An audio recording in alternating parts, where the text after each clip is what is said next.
دیکھیں، نماز ایک ایسا عمل ہے کہ یہ دن میں 5 مرتبہ تہجد کی نماز پڑھے تو 6 مرتبہ، آپ اشراق کی نماز پڑھے تو 7 مرتبہ، چاش کی نماز پڑھے تو 8 مرتبہ، یعنی کبھی 5 مرتبہ کبھی 5 مرتبہ سے بھی زیادہ پڑھی جاتی ہے، یعنی یہ روزانہ کیا جانے والا عمل ہے۔ اب اگر اس عمل میں آپ کی غلطیاں ہوں، جیسے بعض لوگ فرض نمازوں میں بہت ساری غلطیاں کرتے ہیں جس کی وجہ سے ان کی نماز جیسے افضل اور اعلیٰ عمل کے ثواب سے وہ محروم رہ جاتے ہیں، تو آج ہم آپ کو سکھائیں گے کہ نماز کیسے پڑھنی ہے اور صحیح طریقے سے آپ نماز کیسے پڑھیں گے، اور جو غلطیاں آپ کرتے ہیں ان غلطیوں کو آپ کیسے دور کریں گے۔ تو دیکھیں، پہلے جب آپ نیت باندھیں تو نیت کیسی باندھنی چاہیے۔ بعض لوگوں کو اس کا علم ہی نہیں ہوتا کہ نماز میں ہم نے نیت کیسی باندھنی ہے۔ تو یاد رکھیں، ہمیشہ نیت جو ہے وہ دل کی ہے۔ اعتبار کس نیت کا ہے؟ وہ دل کی نیت کا ہے۔ زبان کی نیت کا نماز میں اعتبار نہیں بلکہ دل کی نیت ہے۔ جیسے میں آپ کو سمجھاؤں، اگر ایک شخص نماز میں نیت کر رہا ہے، وہ صبح کی نماز کی نیت کر رہا ہے، اب دل میں اس کی نیت صبح کی نماز کی ہے اور زبان سے وہ ظہر کی نیت کر لے تو اعتبار دل کی نیت کا ہوگا جو اس نے صبح کی نماز کی نیت کی۔ اگر زبان سے اس نے ظہر کی نماز کی نیت کر لی تو اعتبار دل کی نیت کا ہوگا۔ اور دوسری بات یہ ہے کہ جب ہم نیت باندھتے ہیں تو بعض اوقات لوگ لمبی چوڑی نیتیں باندھتے ہیں۔ جیسے اکثر جب امام آتا ہے، امام رکوع میں جھکتا ہے، تو بہت سارے لوگوں کو، بزرگوں کو میں دیکھتا ہوں کہ وہ بجائے اس کے کہ رکوع کو پکڑیں، رکوع میں جائیں، ڈائریکٹ تکبیر کہے اور ڈائریکٹ جو ہے وہ رکوع میں جائیں تو وہ رکوع تک پہنچ جائیں، وہ لمبی لمبی نیت کرتے ہیں کہ میں 4 رکعت فرض نماز کی نیت کرتا ہوں، قبلے کی طرف پیش امام کے پیچھے، اور اس طرح لمبی چوڑی نیت کرتے ہیں اور رکوع جو ہے ان سے رہ جاتا ہے۔ تو یاد رکھیں، جب آپ امام تک پہنچتے ہیں اور آپ چاہتے ہیں کہ میں رکوع کو پکڑوں، رکوع تک پہنچوں، تو آپ نے سیدھی سی نیت کر لینی ہے، اللہ اکبر اللہ اکبر، اور ڈائریکٹ رکوع میں چلا جانا ہے،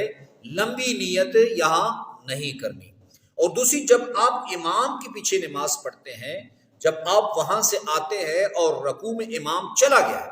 تو آپ نے یہاں ایسے کرنا ہے کہ آپ نے کیسے رکوع تک جانا ہے، آپ نے اللہ اکبر کہہ کر ایک مرتبہ یہاں ہاتھ باندھنا ہے اور پھر اللہ اکبر کہہ کر ڈائریکٹ آپ نے رکوع میں چلا جانا ہے۔ یاد رکھیں، اگر آپ اللہ اکبر کہیں اور ڈائریکٹ ہاتھ نہ باندھیں، یہاں قیام نہ کریں،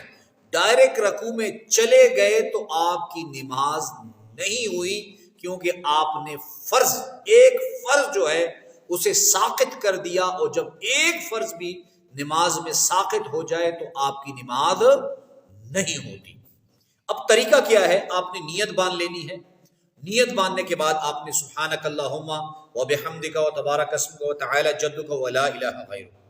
اور اس کے بعد آپ نے اعوذ باللہ من الشیطان الرجیم بسم اللہ الرحمن الرحیم پڑھ لینا ہے، اور اس کے بعد الحمد شریف، الحمد شریف کے بعد آپ نے سورت پڑھنی ہے۔ اب اگر آپ کو قرآن کی کوئی ایک سے زیادہ سورت آتی ہے تو آپ ایک سورت ایک رکعت میں پڑھیں اور دوسری سورت دوسری رکعت میں پڑھیں، لیکن اس بات کا خیال رکھیں، اکثر لوگ یہ غلطیاں کرتے ہیں کہ وہ مثلاً ایک سورت قرآن کی ہے سورہ قل هو اللہ احد، سورہ اخلاص، وہ پہلی رکعت میں سورہ اخلاص پڑھ لیتے ہیں اور دوسری رکعت میں سورہ قریش یا سورہ کوثر انا اعطیناک الکوثر پڑھ لیتے ہیں، تو ان سے ان کی نماز میں خرابی پیدا ہو جاتی ہے، نماز مکروہ ہو جاتا ہے۔ اگر آپ پہلی سورت میں سورہ اخلاص پڑھیں گے تو دوسری سورت میں آپ نے سورہ اخلاص سے آگے جانا ہے، پیچھے نہیں آنا، ایک بات۔ دوسری یہ کہ جب آپ رکوع میں جائیں، رکوع میں 3 مرتبہ سبحان ربی العظیم پڑھیں تو ابھی آپ نے اپنی کمر بالکل سیدھی کر لینی ہے۔ اگر آپ یہاں سے اٹھیں اور یہاں پوری طرح آپ کی کمر سیدھی نہیں اور آپ ڈائریکٹ سجدے میں چلے گئے تو آپ کا واجب رہ گیا اور آپ کی نماز ناقص ہو گئی۔ بہرحال آپ نے فرض نمازوں کی 2 رکعتیں پڑھ لی، تو اب فرض نمازوں کی تیسری یا چوتھی رکعت جن میں ہم نے سورت نہیں پڑھنی، اب اگر کسی شخص نے ان 2 آخری رکعتوں میں بھی سورت پڑھ لی تو اس کو سجدہ سہوا کرنے کی ضرورت نہیں ہے۔ یعنی اگر آخری 2 رکعتیں جن میں سورت نہیں ہے ان میں بھی اگر کوئی سورت پڑھ لے تو اس کو سجدہ سہوا کی ضرورت نہیں، اس کی نماز مکمل ہو جاتی ہے۔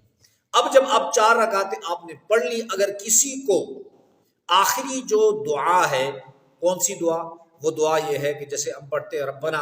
آتنا فی الدنیا حسنہ وفی الآخرۃ حسنہ وقنا عذاب النار، یہ بھی آپ پڑھ سکتے ہیں، یا کوئی اور حدیث شریف سے جو نقل ہے، جو دعائیں نقل ہے وہ بھی آپ پڑھ سکتے ہیں۔ اگر کسی کو کوئی بھی دعا نہیں آتی تو وہ آخر میں اللہم اغفر لی، اللہم اغفر لی، اللہم اغفر لی 3 مرتبہ پڑھ کر اس طریقے سے بھی